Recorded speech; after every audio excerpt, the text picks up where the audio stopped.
Welcome to The Last Breakfast. Please enjoy the video. In this video, I will show you how to play in these arms on guitar. We will begin by learning 5 essential open chords: C major, G major, A minor, F major, and E minor. These are foundational for many songs. Make sure your guitar is in standard tuning, and then focus on cleanly forming each chord. Practice switching between them slowly to build muscle memory. Next, let's tackle the strumming pattern. A versatile rhythm for this song is down, down, up, down, up. Apply this to the verse, which uses a 4-chord progression: C, G, A minor, and F. The chorus expands slightly, moving through C, G, A minor, F, then C, E minor, G, and back to F.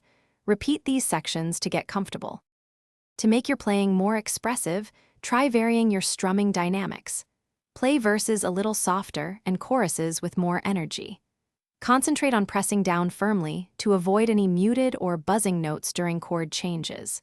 For a slightly higher, brighter tone, you might place a capo on the 1st fret, which shifts the key up by 1/2 step.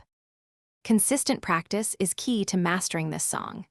Begin by practicing slowly with a metronome to develop a steady rhythm and precise timing.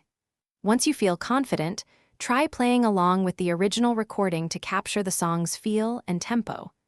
Remember, these 5 chords open up a world of other easy songs for you to learn and enjoy. Thanks for watching. If this was helpful, leave a like and consider subscribing. See you next time.